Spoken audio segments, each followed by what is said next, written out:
আরিফ, ভাঙন ঠেকানোর কোনো উদ্যোগ কি দেখতে পাচ্ছেন?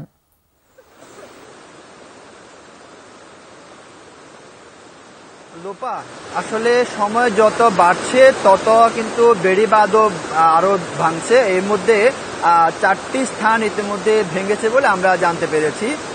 4টি হচ্ছে যে মুহুরী নদীর বাঁধ, এবং কি আমি এখন আছি উত্তর দৌলতপুরে।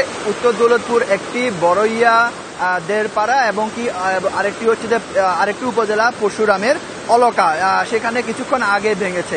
মোট এই যে 4টি স্থানে বাঁধ ভেঙে এখন পর্যন্ত 10টিরও বেশি গ্রাম প্লাবিত হয়েছে। এখানকার মানুষ চরম দুর্ভোগের মধ্যে পড়েছে।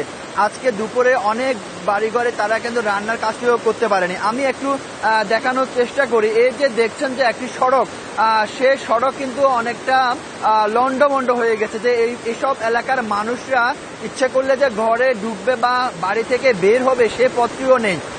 এই যে কষ্ট করেও যে বের হওয়ার কিংবা ঢুকার সে পথটিও বন্ধ হয়ে গেছে, যেহেতু সড়কটি যেহেতু বিচ্ছিন্ন হয়ে গেছে। তবে আমি পানি উন্নয়ন বোর্ডের নির্বাহী প্রকৌশলীর সাথে কথা বলেছি, তিনি যেটি জানিয়েছেন যে পানি নামা মাত্র তারা সংস্কার কাজ শুরু করবে। লোপা। আরিফ, আপনাকে ধন্যবাদ আমাদের সাথে যোগ দেবার জন্য।